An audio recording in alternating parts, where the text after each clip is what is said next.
Di tengah hiruk-pikuk kota Tulungagung yang biasanya tenang, hidup seorang pemuda bernama Anton Kusuma. Usianya baru menginjak 30 tahun, namun beban di pundaknya terasa lebih berat dari usianya. Sebagai seorang koki dengan bakat yang tak perlu diragukan, impian terbesarnya adalah memiliki restoran ramen sendiri. Ia telah menghabiskan seluruh tabungannya, meminjam uang dari sanak saudara, dan bekerja tanpa lelah siang dan malam untuk mewujudkan mimpi itu. Namun, kenyataan jauh lebih pahit daripada sup ramen buatannya. Restoran Ramen Demiyabi yang ia dirikan di sebuah ruko kecil di pinggir kota hanya bertahan kurang dari 6 bulan. Pelanggan sepi, promosi gencar yang dilakukannya tidak membuahkan hasil, dan uang sewa yang terus membengkak setiap bulannya membuat napasnya terasa sesak. Anton merasa gagal total. Setiap malam, setelah menutup restorannya yang kosong, ia duduk di depan meja kasir, menatap tumpukan bon hutang dan laporan keuangan yang merah. Rasa frustrasi itu seperti asam yang menusuk lambungnya. Ia telah mencoba segalanya, mulai dari mengubah resep, menawarkan diskon besar-besaran, hingga membagikan pamflet ke setiap sudut kota, tapi tidak ada yang berhasil. Suatu sore, ketika ia baru saja menutup restorannya, Anton mendengar bisik-bisik dari sekelompok pedagang di warung kopi seberang jalan. Mereka membicarakan tentang sebuah jalan pintas untuk meraih kesuksesan. Awalnya, Anton menganggapnya hanya sebagai obrolan kosong yang tak masuk akal. Namun, ketika salah satu dari mereka menyebutkan nama Bapak Danu, seorang dukun terkenal di pinggiran kota yang konon mampu memberikan bantuan gaib untuk kelancaran usaha, telinganya langsung menajam. Seolah-olah ada kekuatan tak terlihat yang menariknya, Anton mulai mencari informasi tentang Bapak Danu. Ia mendatangi warung kopi itu lagi keesokan harinya, berpura-pura memesan kopi, dan dengan hati-hati memulai percakapan. Penjual kopi, seorang pria tua yang ramah, melihat keraguan di mata Anton dan tersenyum maklum. Banyak orang datang ke sini dengan masalah yang sama seperti kamu, Nak, katanya dengan suara pelan. Kalau kamu sudah mentok, coba saja temui Bapak Danu. Banyak yang bilang, dia bisa mengubah nasibmu dalam sekejap. Meski masih diliputi keraguan, putus asa adalah motivator yang paling kuat. Anton mengambil secari kertas yang diberikan oleh penjual kopi, berisi alamat rumah Bapak Danu. Malam itu, ia tidak bisa tidur. Pikirannya dipenuhi oleh pertanyaan. Apakah ia harus mengambil jalan ini? Bagaimana jika semua itu hanya tipuan? Namun, bayangan restorannya yang sepi dan hutang yang menumpuk terus menghantuinya. Ia membayangkan Sinta, kekasihnya, yang selalu mendukungnya, harus menanggung malu karena kegagalannya. Dengan hati berat, keesokan harinya, Anton memutuskan untuk menemui Bapak Danu. Rumahnya terletak di area pedesaan yang sepi, jauh dari keramaian kota. Rumahnya sederhana, dikelilingi oleh pepohonan rindang dan semak-semak. Anton mengetuk pintu kayu yang tua itu dengan tangan bergetar. Seorang pria tua dengan sorot mata tajam namun senyum ramah membuka pintu. Dialah Bapak Danu. Saya tahu kenapa kamu datang, Nak, kata Bapak Danu tanpa basa-basi, seolah sudah membaca pikiran Anton. Ia mempersilakan Anton masuk. Di dalam, rumah itu terasa aneh. Tidak ada perabotan mewah, hanya sebuah meja kayu tua di tengah ruangan dan beberapa lilin menyala. Udara terasa dingin dan beraroma dupa yang pekat. Anton menceritakan semua masalahnya, mulai dari kegagalan restorannya hingga ambisinya yang tak kunjung tercapai. Bapak Danu mendengarkan dengan sabar, mengangguk-angguk sesekali. Setelah Anton selesai, Bapak Danu menghela napas panjang. Jalan yang kamu pilih ini tidak mudah, Nak, kata Bapak Danu dengan suara serak.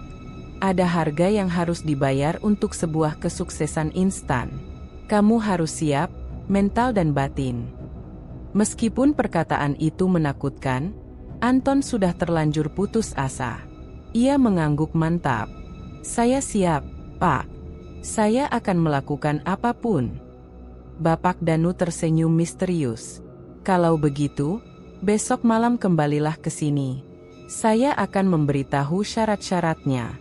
Syarat yang akan membawamu ke puncak, atau ke jurang yang paling dalam. Perkataan Bapak Danu membuat bulu kuduk Anton meremang, namun secercah harapan yang baru muncul di hatinya berhasil mengalahkan rasa takut. Ia meninggalkan rumah Bapak Danu dengan perasaan campur aduk. Ia tahu, ia baru saja mengambil langkah pertama di jalan yang sangat berbahaya. Dan ia tidak tahu betapa mengerikannya konsekuensi dari keputusan yang baru saja ia buat. Anton kembali ke rumah Bapak Danu tepat pukul 8 malam, seperti yang telah dijanjikan. Malam itu, hawa dingin menusuk tulang, dan lampu-lampu jalan di sepanjang jalan setapak menuju rumah dukun itu tampak redup, seolah enggan menerangi langkahnya. Di depan pintu, ia berhenti sejenak, bimbang. Logika dalam dirinya berteriak agar ia berbalik pulang, melupakan semua ini. Namun, bayangan tumpukan hutang dan wajah kecewa Sinta jauh lebih kuat. Ia menguatkan hati dan mengetuk pintu. Pintu terbuka, dan Bapak Danu menyambutnya dengan senyuman yang terlalu ramah, senyuman yang tidak sampai ke matanya. Di dalam, suasana terasa lebih mencekam dari sebelumnya.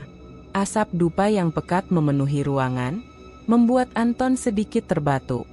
Di meja kayu tua, sudah tersedia 2 cangkir teh, namun yang lebih menarik perhatian Anton adalah sebuah mangkuk batu besar di tengah meja.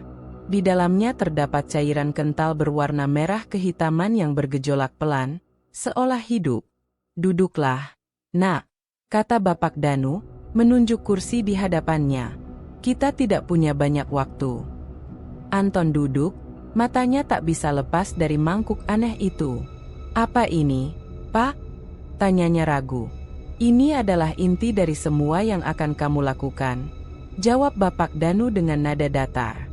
"Ini adalah bumbu rahasia yang akan membuat ramenmu tidak tertandingi. Tidak hanya di Tulungagung, tapi di seluruh Jawa Timur." Anton menelan ludah. Ia sudah menduga ini bukan hal yang biasa, tapi ia tidak menyangka akan seaneh ini. "Lalu, apa syaratnya, Pak?" tanyanya, langsung ke inti permasalahan. Bapak Danu tersenyum. "Syaratnya sederhana. Pertama, kamu harus berjanji untuk tidak pernah, dalam keadaan apapun, mengungkapkan rahasia bumbu ini kepada siapapun. Kedua, kamu harus selalu meneteskan cairan ini ke dalam kaldu ramenmu sebelum disajikan. Dan yang terakhir, dan ini yang paling penting, kamu harus menerima semua konsekuensinya." "Konsekuensi apa?" tanya Anton, bulu kuduknya merinding. Bapak Danu menghela napas, sorot matanya kini berubah tajam. "Setiap tetes bumbu ini akan mengikat jiwa mereka yang memakannya. Mereka akan ketagihan, kembali lagi dan lagi. Semakin banyak mereka makan, semakin kuat ikatannya. Mereka akan terus datang, dan kamu akan terus kaya. Namun, ada satu hal lagi. Setiap 1000 porsi ramen yang terjual, kamu harus menyiapkan persembahan khusus untuk para penunggu bumbu ini." Anton mengerutkan dahi.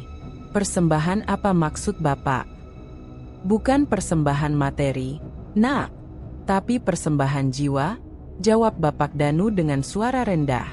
"Jiwa yang terikat oleh bumbumu, yang paling setia. Jangan khawatir, mereka akan datang dengan sukarela, tak sadar apa yang akan terjadi." Hati Anton bergemuruh. Ia merasa ngeri. Perjanjian ini terdengar seperti hal paling gila yang pernah ia dengar. "Tidak, saya tidak bisa, Pak. Ini terlalu berbahaya." Anton berdiri, hendak beranjak pergi. Namun, Bapak Danu dengan cepat menahan tangannya. Genggamannya dingin dan kuat, seolah terbuat dari besi. "Kamu pikir kamu punya pilihan, Nak? Hutangmu menumpuk, Sinta akan segera tahu kegagalanmu, dan mimpimu akan hancur lebur. Jalan lain mana yang kamu punya? Ingat, kamu sudah datang ke sini.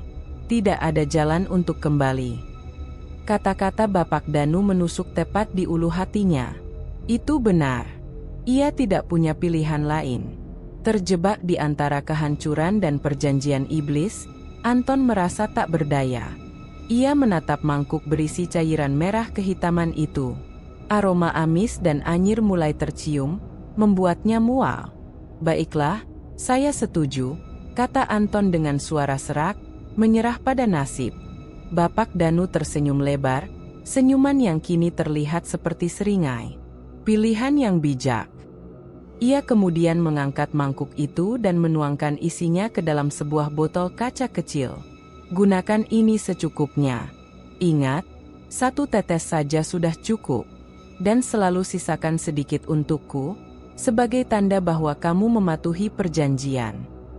Anton menerima botol itu, tangannya gemetar.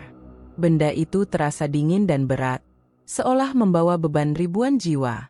Ia meninggalkan rumah Bapak Danu dengan perasaan kosong. Ia tidak lagi merasa takut atau cemas, hanya ada kehampaan yang luar biasa.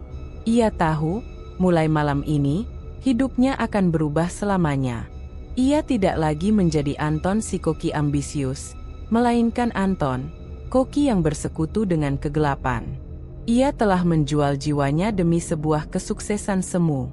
Di bawah langit Tulungagung yang pekat, Anton berjalan pulang, memeluk erat botol kaca itu, seolah-olah itu adalah satu-satunya harta yang ia miliki. Ia tidak tahu bahwa bumbu rahasia ini bukan hanya akan mengubah rasa ramennya, tapi juga akan mengubah nasib orang-orang di sekitarnya menjadi takdir yang kelam. Anton tidak menyia-nyiakan waktu. Segera setelah ia pulang dari pertemuan dengan Bapak Danu, ia mulai merombak total restorannya. Ia mengganti nama Ramen Demiabi, yang terkesan kuno menjadi Deramen, sensasi rasa abadi. Ruko kecilnya ia cat ulang dengan warna-warna modern, dan interiornya ia hias dengan lampu-lampu temaram yang menciptakan suasana nyaman dan misterius.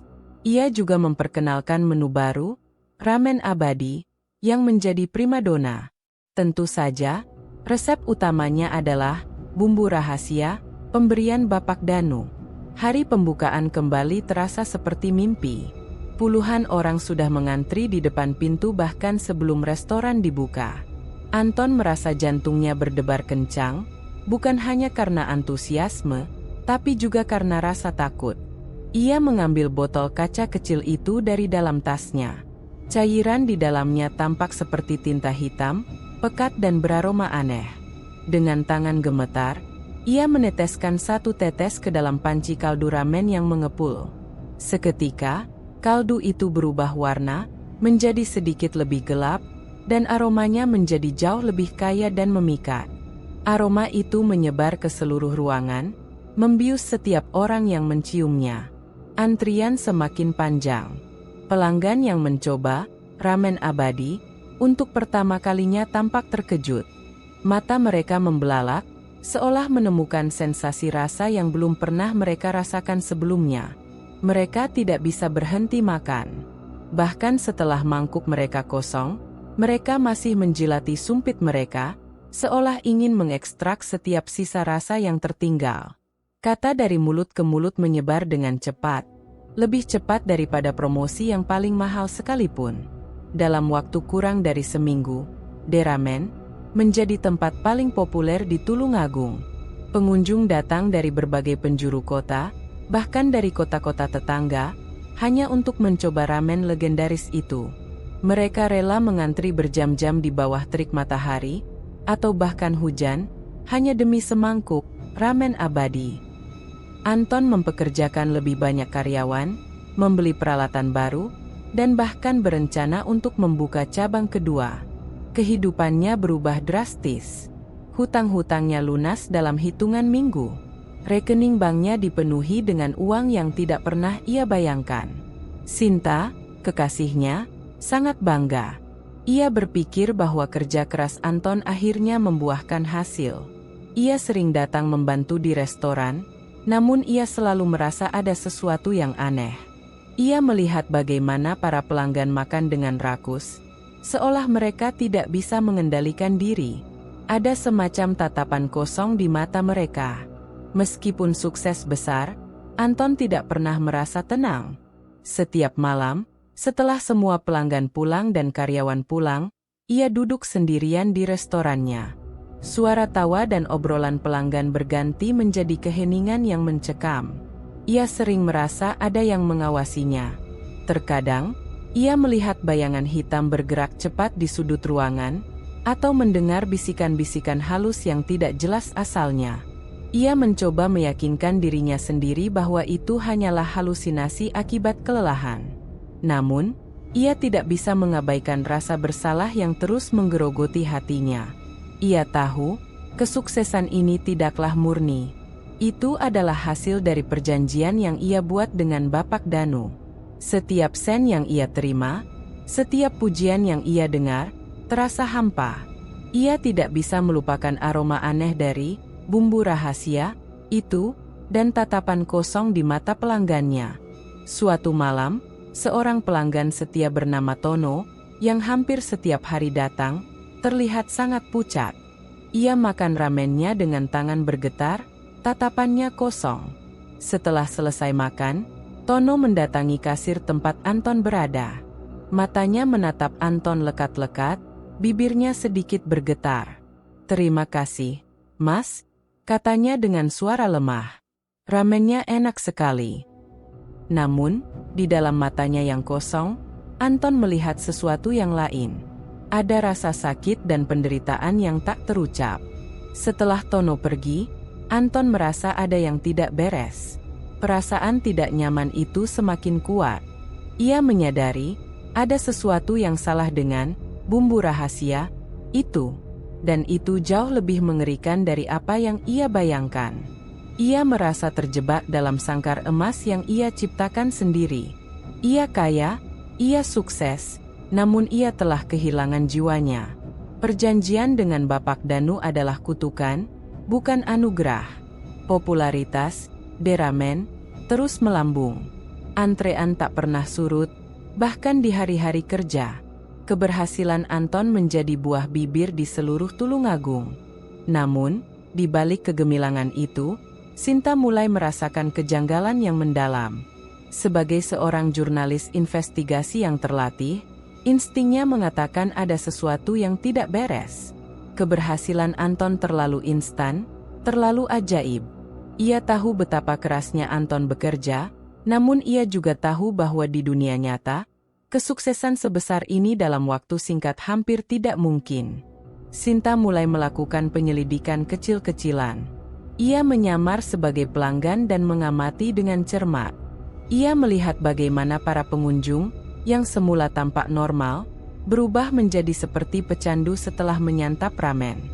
Mata mereka tampak kosong, wajah mereka memancarkan kepuasan yang aneh, dan mereka selalu pulang dengan ekspresi yang sulit dijelaskan. Sinta juga memperhatikan ada beberapa pelanggan yang datang setiap hari, bahkan lebih dari sekali. Salah satu dari mereka adalah Tono, pria yang sempat membuat Anton merasa tidak nyaman. Sinta melihat Tono seringkali terlihat gelisah, tetapi begitu mencicipi ramennya, semua kegelisahan itu hilang, digantikan oleh kebahagiaan yang semu. Suatu sore, saat restoran sedang sepi, Sinta menemukan kejanggalan lain. Ia melihat Anton bergegas ke dapur dengan raut wajah cemas. Ia mengikuti diam-diam dan melihat Anton mengambil botol kaca kecil dari dalam saku bajunya. Dengan tangan bergetar, Anton meneteskan cairan hitam pekat dari botol itu ke dalam panci kaldu. Cairan itu langsung menyebar, mengubah warna kaldu dan mengeluarkan aroma yang begitu kuat dan asing, jauh berbeda dari bumbu ramen pada umumnya. "Anton, apa itu?" tanya Sinta dengan suara pelan, membuat Anton terkejut. Botol di tangannya hampir terjatuh. Ini bumbu rahasia," jawab Anton gugup, berusaha menyembunyikan botol itu. "Resep turun-temurun dari kakekku." Sinta tidak bodoh. Ia tahu Anton tidak pernah punya kakek koki. Wajahnya menunjukkan ekspresi curiga, tapi ia memilih untuk tidak mendesak. Ia hanya mengangguk, namun dalam hatinya, teka-teki itu semakin membesar. Ia memutuskan untuk mengambil sampel dari ramen Anton untuk dianalisis di laboratorium. Sinta mengambil sedikit kuah dari ramen yang baru saja disajikan dan menyimpannya di wadah kecil. Ia membawa sampel itu ke seorang kenalannya yang bekerja di laboratorium forensik. "Bisakah kamu periksa ini?" pinta Sinta. "Aku hanya ingin tahu apa saja kandungannya." Beberapa hari kemudian, hasil analisis keluar. Sinta terkejut. Laporan itu menunjukkan bahwa kuah ramen itu mengandung campuran bahan-bahan organik yang tidak biasa, dan yang paling mengganggu, ada jejak mineral langka yang tidak seharusnya ada dalam masakan, serta partikel yang tidak bisa diidentifikasi. Laporan itu menyimpulkan bahwa bahan-bahan itu memiliki efek adiktif yang kuat, mirip dengan candu, dan berpotensi menyebabkan perubahan mental dan fisik pada konsumen. Di sisi lain, Anton mulai merasakan teror yang lebih nyata. Ia menerima telepon misterius tanpa suara.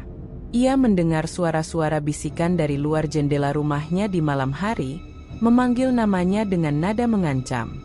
Dan setiap kali ia mencoba mengurangi penggunaan bumbu rahasia, para pelanggan mulai mengeluh, rasa ramennya tidak seenak biasanya, dan jumlah pengunjung pun mulai berkurang. Rasa takut akan kegagalan yang pernah ia alami kembali menghantuinya. Suatu malam, Anton menerima sebuah paket kecil diantar oleh kurir yang wajahnya tidak ia kenali. Di dalamnya ada sebuah boneka kecil dari jerami, dengan wajah yang diukir mirip dengan salah satu pelanggan setianya, Tono. Jantung Anton berdebar kencang. Ia tahu siapa yang mengirim ini. Bapak Danu. Pesan itu jelas, jangan coba-coba melanggar perjanjian. Anton memandangi boneka itu, kemudian membuangnya ke tempat sampah. Ia tahu, ia telah terjerat dalam sebuah labirin gelap yang tidak ada jalan keluarnya. Ia telah menjual jiwanya, dan kini ia harus membayar harganya. Namun, ia tidak menyadari bahwa di saat yang sama, Sinta semakin mendekati kebenaran, dan petunjuk yang ia temukan akan membawa mereka berdua ke dalam sebuah kengerian yang tak terbayangkan. Kecurigaan Sinta semakin kuat, dan di saat yang sama, teror yang dialami Anton semakin menjadi-jadi. Setelah membuang boneka jerami itu, ia tidak lagi merasa aman, bahkan di rumahnya sendiri. Setiap malam, bayangan-bayangan aneh muncul di sudut-sudut restorannya yang sepi. Mereka bukan bayangan biasa, melainkan sosok-sosok hitam yang bergerak seperti asap, melayang tanpa suara. Mereka mengawasinya dari balik kegelapan, seolah menuntut sesuatu. Jumlah pelanggan, deramen, terus melonjak, mencapai angka yang tidak masuk akal. Anton harus mempekerjakan lebih banyak orang dan memperpanjang jam buka. Namun, di balik keramaian itu, ada aura dingin yang menyelimuti restoran. Para pelanggan tidak lagi berbicara dan tertawa, mereka hanya duduk, makan dengan lahap, dan pergi. Tatapan kosong di mata mereka kini menjadi pemandangan yang biasa. Suatu malam, Anton tertidur di meja kasirnya karena kelelahan. Ia terbangun oleh suara gemerincing piring di dapur. Ketika ia memeriksa, tidak ada siapa-siapa. Namun, ia melihat sebuah pesan tertulis di atas meja dengan sisa-sisa bumbu. "Jangan berhenti." Jantungnya berdebar kencang. Ia tahu, peringatan itu berasal dari Bapak Danu. Pagi harinya, seorang pelanggan wanita yang sudah 3 hari tidak datang tiba-tiba muncul. Wajahnya pucat, matanya cekung, dan ia tampak sangat kurus. Ia duduk di meja yang sama seperti biasanya dan meminta ramen. Setelah menghabiskan 2 mangkuk, ia terlihat lebih baik, seolah hidupnya kembali. Anton menyaksikan semua ini dengan ngeri. Ia menyadari, bumbu rahasia, itu bukan hanya membuat ketagihan, tetapi juga menjaga nutrisi dari para pelanggan, membuat mereka terus datang.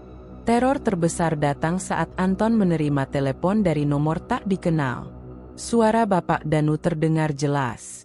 "Kamu sudah mengerti, Nak? Mereka butuh makan. Jangan biarkan mereka kelaparan. Kalau tidak, teror ini hanya permulaan," bisiknya di seberang sana. Anton menjatuhkan teleponnya. Ia menyadari bahwa ia tidak hanya terikat pada sebuah perjanjian, Tetapi ia juga menjadi budak dari entitas yang tidak ia kenal. Ia tidak bisa berhenti memasak, ia tidak bisa berhenti menggunakan bumbu itu, karena ia tahu, konsekuensinya akan sangat mengerikan. Ia merasa terjebak dalam lingkaran setan yang ia ciptakan sendiri. Di sisi lain, Sinta yang diam-diam telah mengumpulkan bukti, mencoba untuk menyelidiki lebih jauh tentang Bapak Danu. Ia mencari informasi dari arsip-arsip lama koran dan mendatangi perpustakaan kota.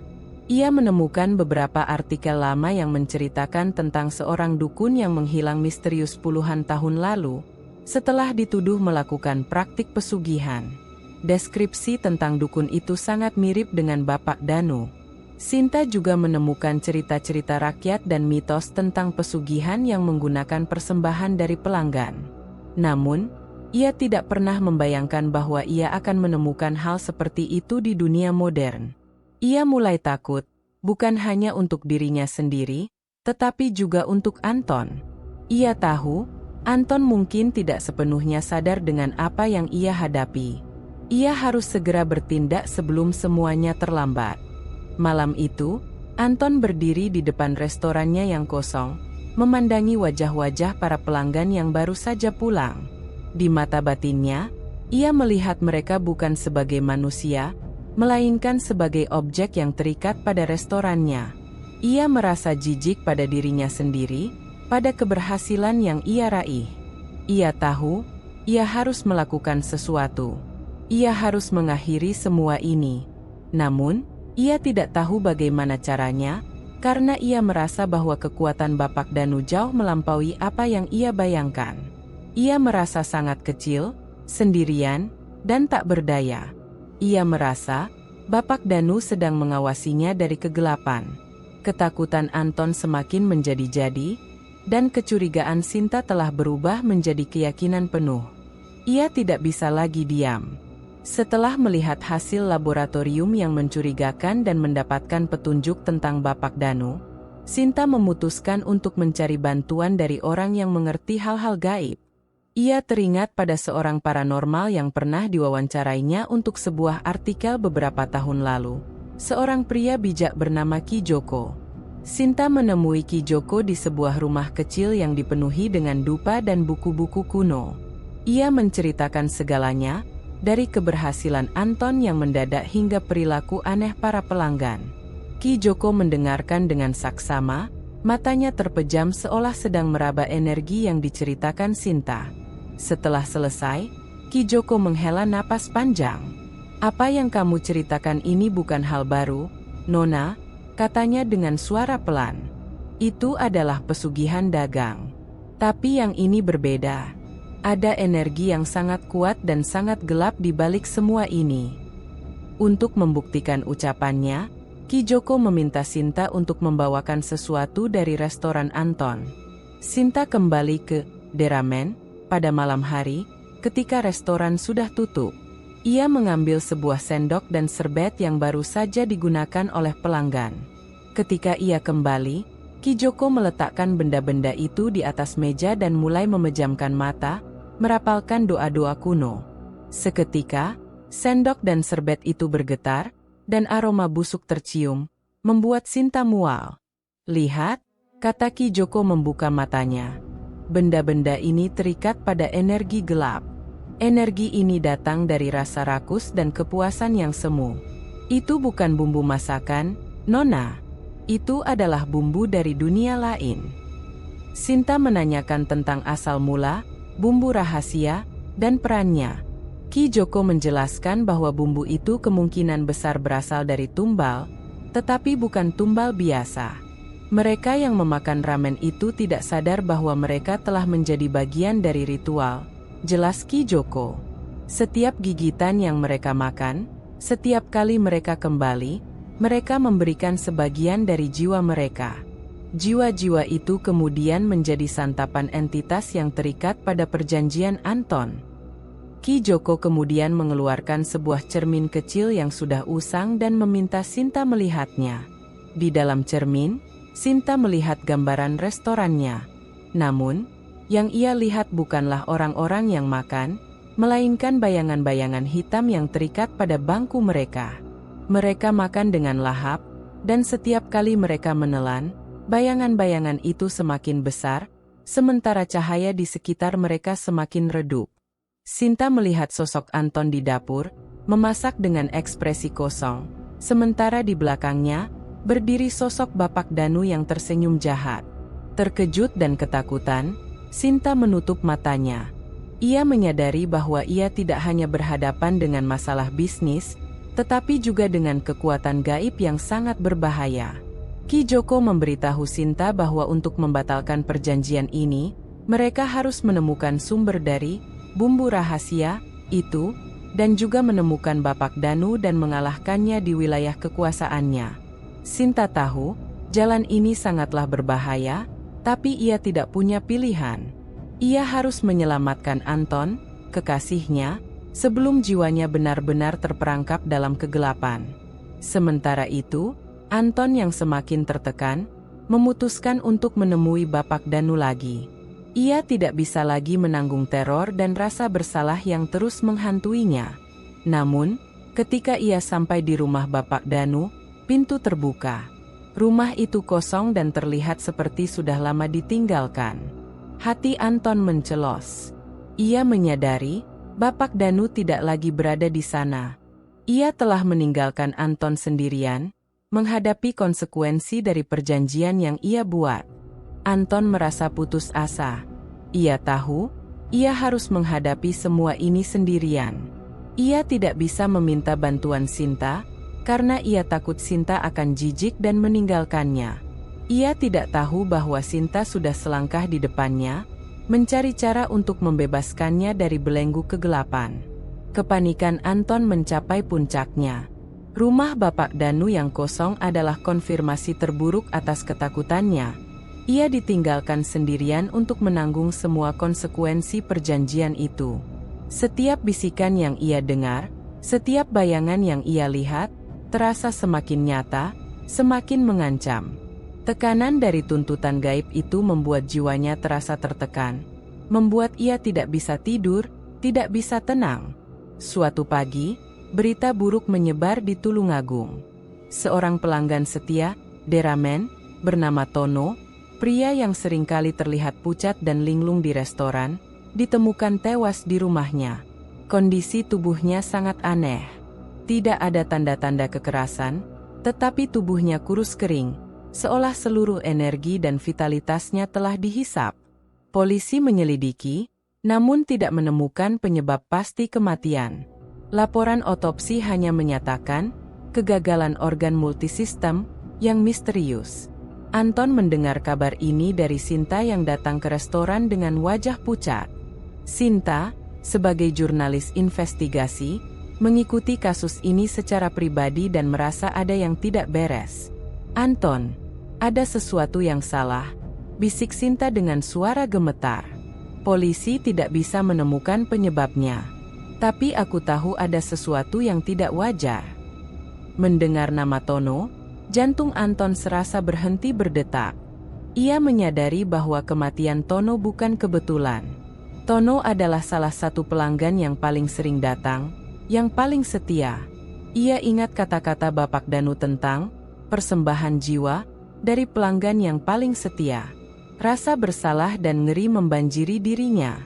Ia telah membunuh Tono secara tidak langsung demi kesuksesannya. Saat itu juga, Anton menyadari kebenaran yang mengerikan. Bumbu rahasia itu bukanlah bumbu, melainkan kutukan yang perlahan-lahan menggerogoti jiwa para pelanggannya. Mereka tidak hanya ketagihan rasa, tetapi juga secara tidak sadar memberikan energi vital mereka sebagai tumbal. Ia melihat pelanggan lain yang datang setiap hari, wajah mereka semakin cekung dan mata mereka semakin kosong. Ia tahu, mereka akan menjadi korban selanjutnya jika ia tidak menghentikan semua ini. Anton mencoba untuk mengurangi porsi bumbu rahasia dalam kaldunya. Namun, begitu ia melakukannya, para pelanggan langsung bereaksi. Mereka mengeluh, menuntut agar ramennya terasa seperti biasanya. Bahkan ada yang marah-marah, merasa tidak puas, dan mengancam tidak akan kembali. Di balik meja kasir, Anton melihat ekspresi frustrasi mereka berubah menjadi tatapan dingin yang mengancam. Ia merasa seperti sedang berada di kandang singa yang kelaparan. Rasa takut dan jijik pada dirinya sendiri memuncak. Ia tidak bisa lagi menyembunyikan kebenaran dari Sinta. Sinta adalah satu-satunya orang yang ia percaya, dan ia tidak ingin Sinta juga menjadi bagian dari kekacauan ini. Malam itu, Anton memutuskan untuk membuang semua sisa bumbu rahasia yang ada di dalam botol. Ia pergi ke tempat pembuangan sampah umum dan melemparkan botol itu sekuat tenaga. Saat botol itu pecah, ia mendengar suara jeritan yang memilukan, seolah-olah ribuan jiwa sedang disiksa. Ia melihat bayangan-bayangan hitam yang melayang di sekitarnya, menatapnya dengan marah. Anton berlari pulang, diliputi ketakutan. Ia tidak tahu bahwa tindakan gegabah ini hanya akan membuat keadaan semakin buruk. Ia telah melanggar perjanjian, dan kini entitas gaib itu akan menuntut balas dendam. Tanpa bumbu rahasia itu, mereka akan datang secara langsung, bukan lagi dalam bentuk bayangan, dan mereka akan mengambil apa yang menjadi hak mereka. Anton telah membuka gerbang neraka. Tindakan impulsif Anton membuang bumbu rahasia tidak membawa kelegaan, melainkan bencana. Malam itu juga, teror yang ia alami berubah dari bisikan dan bayangan menjadi serangan langsung. Ia mendengar suara ketukan keras di pintu restorannya, yang terus berulang tanpa henti. Karyawan yang masih berada di sana panik dan bertanya-tanya siapa yang datang di jam selarut itu. Ketika Anton mengintip dari jendela, ia tidak melihat siapa-siapa, hanya bayangan hitam yang melayang di udara, menatapnya dengan mata merah menyala. Di rumah, teror juga datang ke Sinta. Pintu dan jendela rumahnya bergetar, seolah ada sesuatu yang mencoba masuk secara paksa. Barang-barang di dalam rumahnya bergerak sendiri, dan lampu terus berkedip. Ia mendengar suara-suara berbisik yang memanggil namanya, mengancamnya agar menjauhi Anton. Sinta yang ketakutan mencoba menghubungi Anton, namun teleponnya tidak tersambung. Ia menyadari bahwa kekuatan gelap itu juga mengincar dirinya. Keesokan harinya, restoran Anton nyaris kosong. Pelanggan yang datang mengeluh, rasa ramennya hambar dan tidak enak. Sebagian besar dari mereka pergi tanpa menghabiskan makanan mereka. Anton mencoba menjelaskan bahwa ia mengganti resepnya, namun mereka tidak mau mendengarkan. Ia menyadari, keterikatan para pelanggan bukan pada rasa ramen, melainkan pada bumbu rahasia yang sudah ia buang. Mereka adalah budak yang kelaparan, dan mereka menuntut tumbal mereka. Saat Anton merasa putus asa, sebuah pesan misterius muncul di meja kasirnya, tertulis dengan tinta merah. Kamu mencoba lari? Kamu tidak bisa lari dari takdir. Kamu milikku. Di bawah tulisan itu, ada simbol aneh yang sama dengan yang ia lihat di rumah Bapak Danu. Pesan itu disertai dengan telepon dari Bapak Danu. Suaranya terdengar dingin dan mengancam. Bodoh.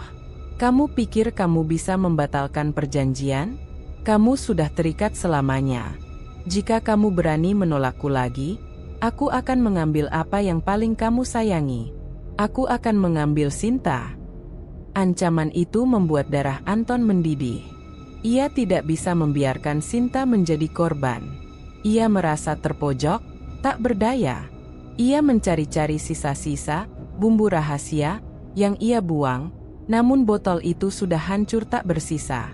Ia pun menyadari bahwa satu-satunya cara untuk menghentikan teror ini adalah dengan mematuhi Bapak Danu.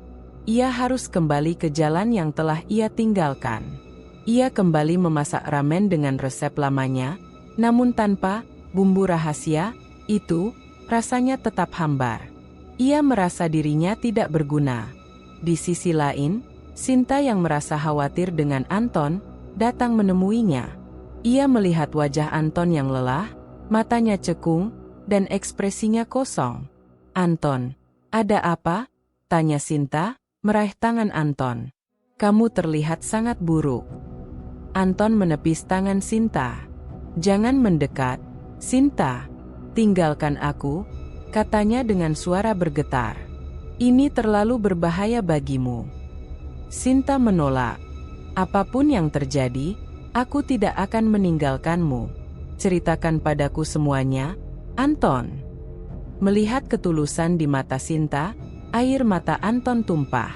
Ia memeluk Sinta, merasakan kehangatan yang sudah lama hilang. Ia tahu, ia harus jujur pada Sinta. Ia tidak bisa menanggung beban ini sendirian lagi. Ia harus menceritakan semuanya, tentang pesugihan itu, tentang Bapak Danu, dan tentang tumbal yang sudah berjatuhan. Ia tahu, pengakuannya akan mengubah segalanya, tetapi ia tidak punya pilihan.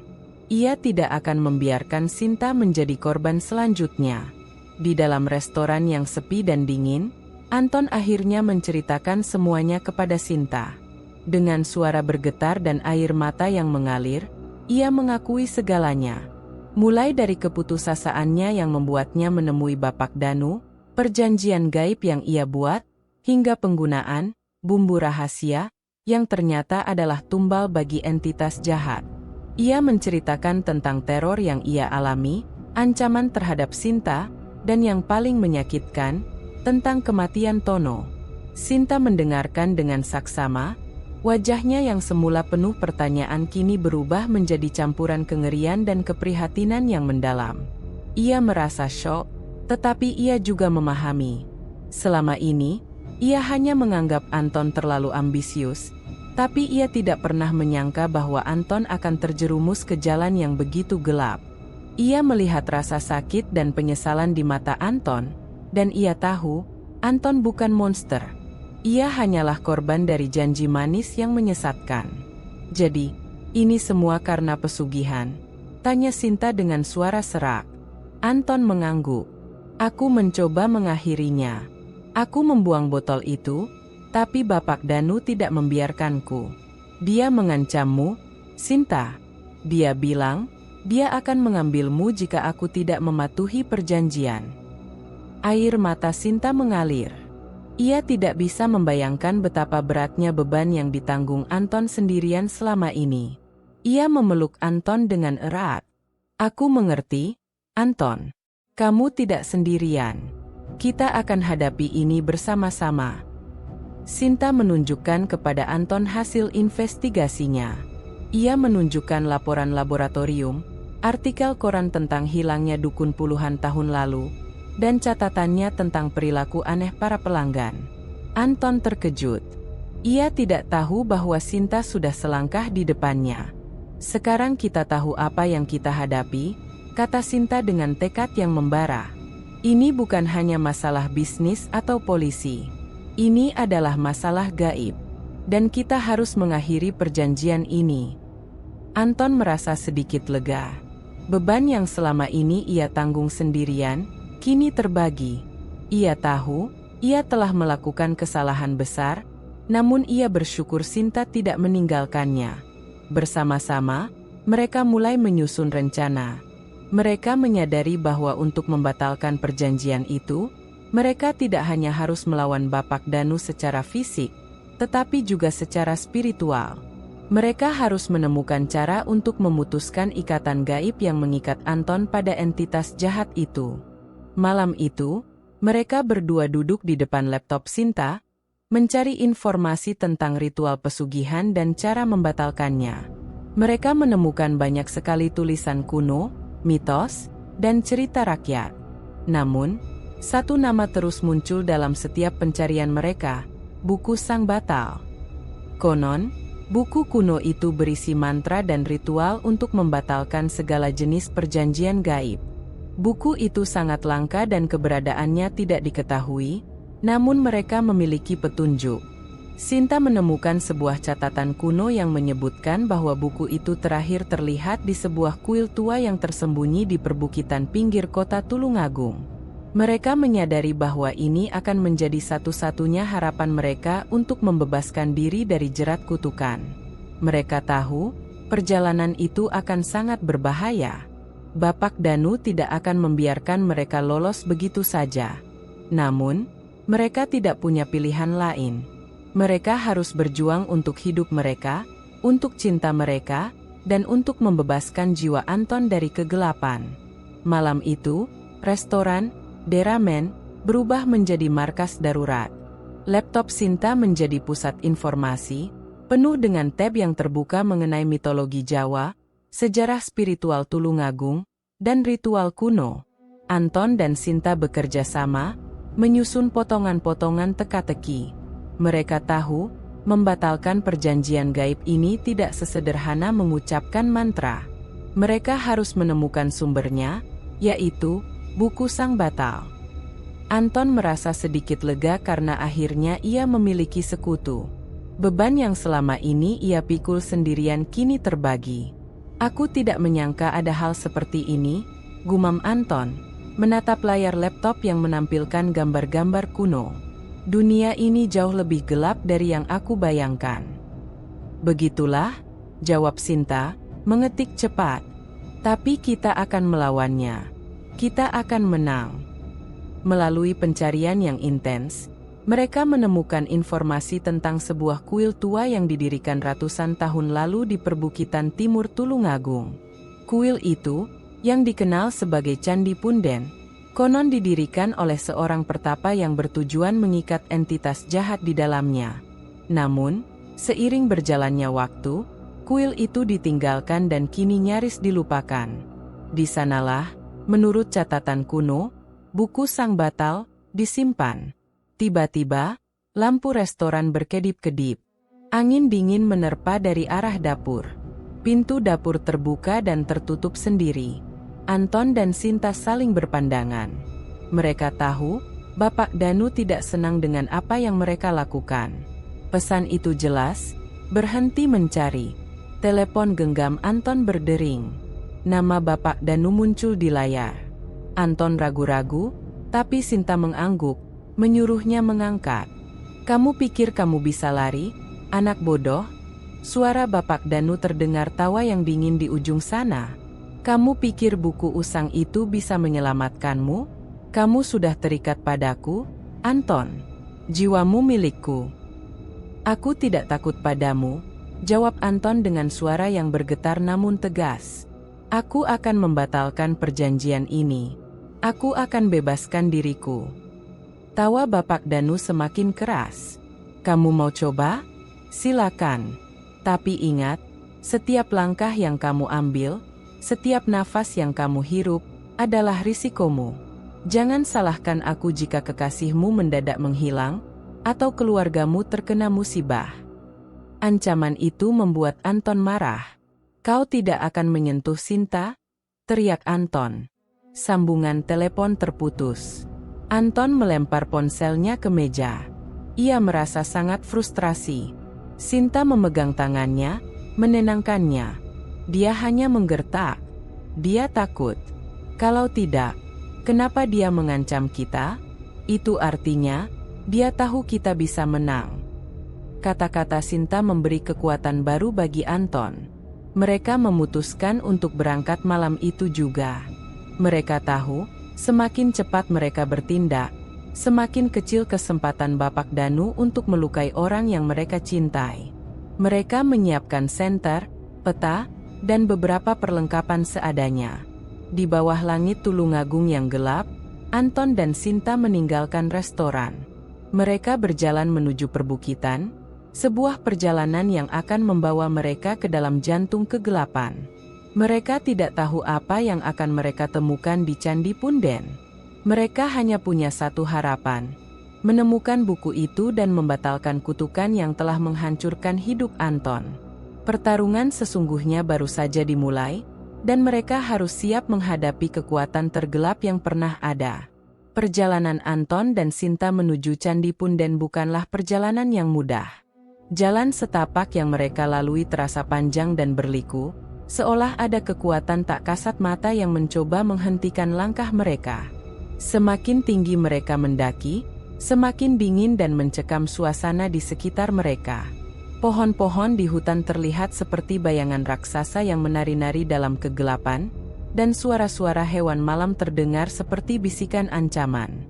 Anton memegang erat senternya, sementara Sinta terus memandangi peta usang.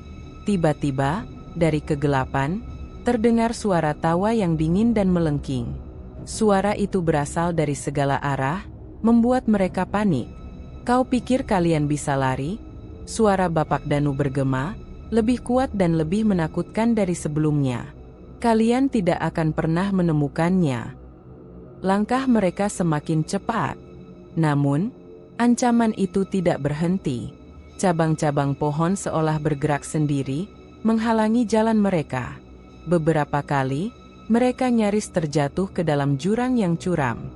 Anton menggunakan kapak kecil yang ia bawa untuk menyingkirkan semak-semak, sementara Sinta menggunakan keberaniannya untuk terus maju. Tiba-tiba, dari balik semak, muncul sosok bayangan yang menyerupai manusia, tetapi memiliki mata merah menyala. Sosok itu melayang di udara, menatap mereka dengan tatapan kosong. "Kembali," bisik sosok itu dengan suara serak, "atau nyawa kalian yang akan jadi tumbal." Anton dan Sinta tidak gentar. "Kau tidak akan berhasil menghentikan kami," teriak Sinta dengan suara bergetar. Mendengar perlawanan mereka, sosok-sosok bayangan itu semakin banyak, mengelilingi mereka dari segala arah. Mereka mulai bergerak mendekat, seolah ingin menerkam. Namun, Anton dan Sinta tidak menyerah. Mereka terus berjalan, mengabaikan ketakutan yang menggerogoti. Mereka tahu, ini adalah ujian terakhir dari Bapak Danu. Saat mereka hampir mencapai puncak, mereka menemukan Bapak Danu berdiri di depan sebuah gerbang batu kuno. Wajahnya yang semula ramah kini terlihat seperti wajah iblis, dengan mata yang menyala merah dan senyuman yang mengerikan.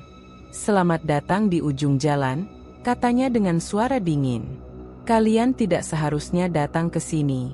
Sekarang, kalian harus membayar harga dari keberanian kalian." Di belakang Bapak Danu, muncul dua sosok hitam, yang menyerupai Tono dan pelanggan lain yang sudah meninggal. Anton merasa mual dan ketakutan. Bapak Danu tersenyum lebar. "Lihat, Nak, mereka adalah tumbal pertamamu. Sekarang, mereka akan menemanimu selamanya." Pertarungan pun dimulai. Anton dan Sinta harus menghadapi Bapak Danu dan kedua tumbalnya. Mereka tidak memiliki senjata gaib atau kekuatan mistis, namun mereka memiliki keberanian yang besar. Anton melawan dengan akal dan strategi, sementara Sinta menggunakan keberaniannya untuk menolong Anton. Mereka tahu, mereka harus berhasil, atau mereka akan menjadi tumbal selanjutnya. Malam di perbukitan terasa semakin dingin dan tegang. Anton dan Sinta berdiri di depan Bapak Danu, siap menghadapi segala kemungkinan. Bapak Danu tertawa, suaranya menggema di antara pepohonan. "Kalian sungguh berani, Anton. Tapi keberanian saja tidak akan cukup untuk menghadapi kekuatan yang telah aku kuasai selama berabad-abad." Tiba-tiba, dua sosok bayangan yang menyerupai Tono dan korban lainnya melayang ke arah mereka. Mata mereka kosong, dan tangan mereka terulur, siap mencengkeram. Anton mendorong Sinta ke samping dan menghindar dengan cepat. Ia tahu, ia harus mengalahkan Bapak Danu secara langsung, bukan menghadapi tumbal-tumbalnya. Sinta mengambil kesempatan itu untuk berlari ke arah gerbang batu. Ia tahu, buku Sang Batal ada di balik gerbang itu, dan itu adalah satu-satunya harapan mereka. Sementara itu, Anton mencoba mengalihkan perhatian Bapak Danu. Ia mengambil sebuah batu dan melemparnya ke arah Bapak Danu. "Kau hanya bisa melempar batu, Nak?" ejek Bapak Danu sambil tertawa. "Tidak," jawab Anton dengan lantang. "Aku bisa melakukan lebih dari itu." Ia kemudian mengambil sebotol kecil bumbu dan melemparnya ke arah Bapak Danu. Bumbu itu adalah bumbu masakan ramen, bukan bumbu gaib. Namun Anton berharap itu bisa mengganggu konsentrasi Bapak Danu. Rencana itu berhasil. Saat bumbu ramen itu mengenai wajah Bapak Danu, sang dukun menjerit. "Apa ini? Aku benci bau itu," teriaknya. Ia melayang ke arah Anton dengan marah. Saat Bapak Danu lengah, Sinta berhasil mencapai gerbang batu. Ia mendorongnya, dan gerbang itu terbuka. Sebuah cahaya keemasan terpancar dari dalam, menerangi area sekitar. Di dalam, ada sebuah altar kuno, di atasnya tergeletak sebuah buku yang bersinar, buku Sang Batal. Sinta mengambil buku itu dan membacakan mantra yang tertera di dalamnya. Mantra itu adalah bahasa kuno yang ia tidak mengerti, namun ia merapalkannya dengan penuh keyakinan. Seketika, buku itu bersinar lebih terang. Cahaya itu kemudian membentuk sebuah lingkaran sihir yang mengikat Bapak Danu. "Tidak!" teriak Bapak Danu. "Kalian tidak bisa melakukan ini. Aku tidak akan membiarkan kalian." Anton memanfaatkan momen itu. Ia berlari ke arah Sinta dan berdiri di sisinya. Mereka berdua memegang buku itu, dan dengan suara lantang, mereka merapalkan mantra itu bersama-sama. Cahaya dari buku itu menjadi semakin terang, dan lingkaran sihir yang mengikat Bapak Danu semakin erat. Bapak Danu menjerit kesakitan.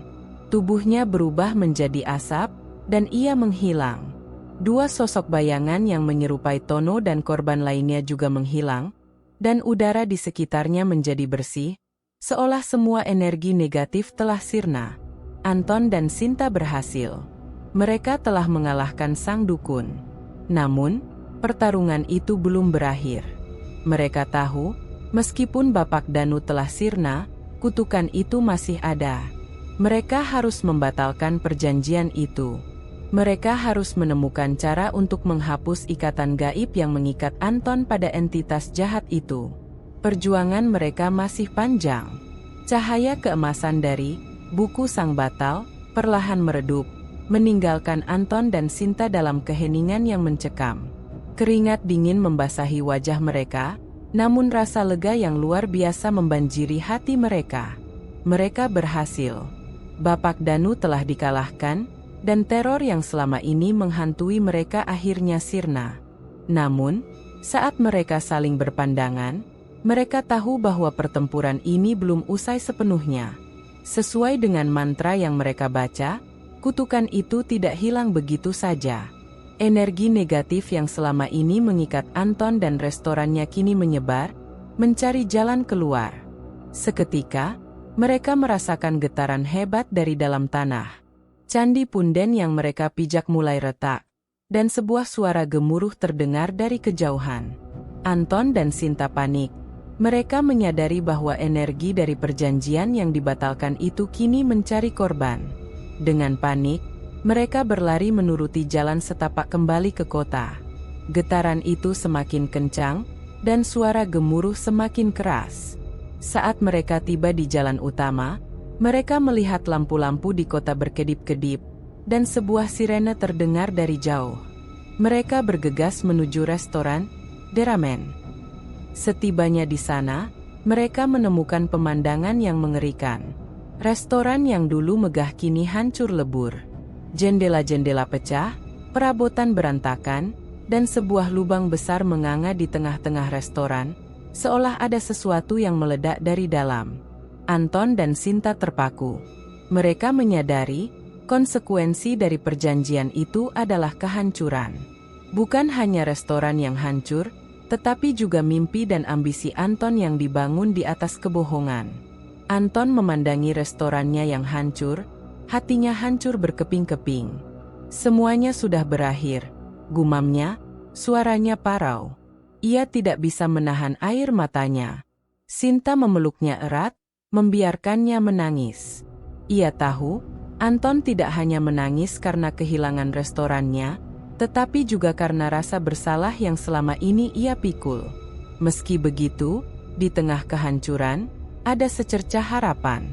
Meskipun Bapak Danu telah sirna dan restoran hancur, Anton telah mendapatkan kembali jiwanya. Ia tidak lagi terikat pada kegelapan. Ia telah kehilangan segalanya, namun ia telah mendapatkan kembali kebebasannya, dan yang paling penting, ia masih memiliki Sinta di sisinya. Mereka berdua berjalan menjauh dari puing-puing, menatap langit Tulungagung yang perlahan cerah. Mereka tahu, jalan di depan akan sulit. Mereka harus memulai lagi dari nol, membangun kembali hidup mereka. Tetapi kali ini, mereka tidak akan mengambil jalan pintas. Mereka akan membangun segalanya dengan kerja keras dan ketulusan, dan mereka akan menghargai setiap langkah yang mereka ambil. Kehancuran, deramen, menjadi berita besar di Tulungagung. Berbagai teori muncul, mulai dari ledakan gas, korsleting listrik, hingga teori konspirasi. Anton dan Sinta memilih untuk diam, membiarkan orang-orang berspekulasi. Mereka tahu kebenaran yang sesungguhnya, dan itu sudah cukup. Anton kehilangan segalanya. Tabungannya habis, hutangnya menumpuk, dan restorannya rata dengan tanah. Ia merasa seperti kembali ke titik awal.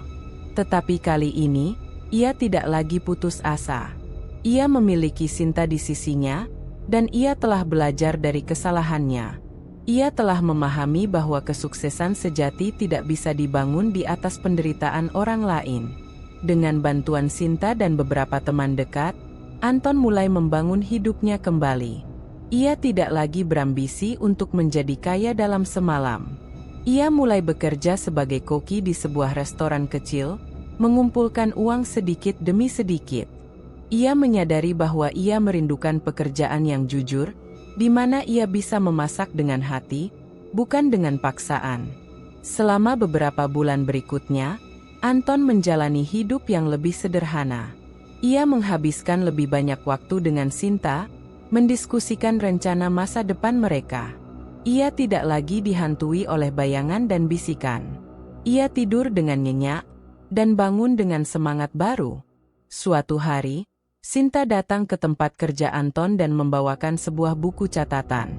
Di dalamnya, ia telah menulis resep ramen baru yang mereka kembangkan bersama. Resep yang jujur, tanpa bumbu rahasia yang jahat.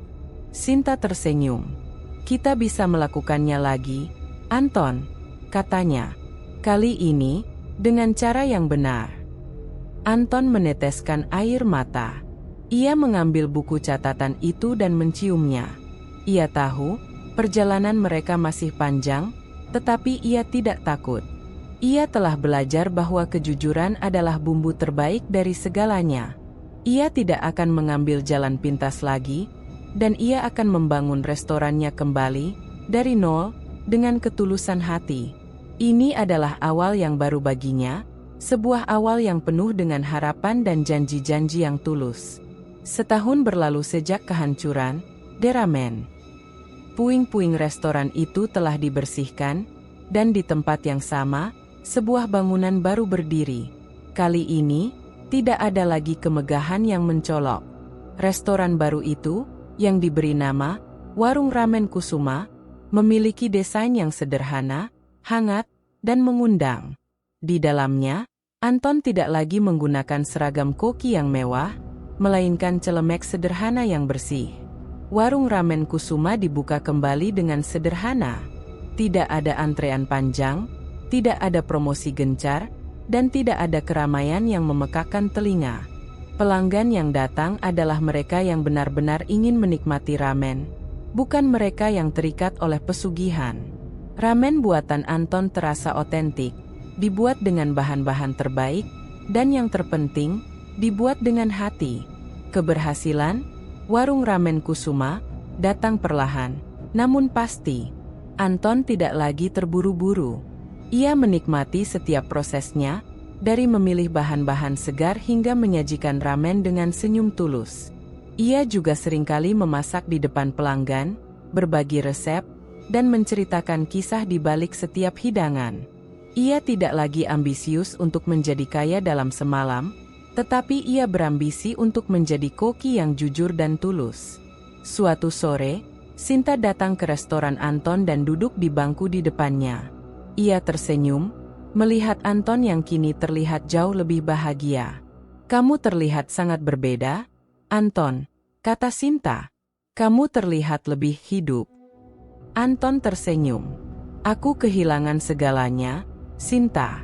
Tapi dari kehancuran itu, aku menemukan diriku kembali.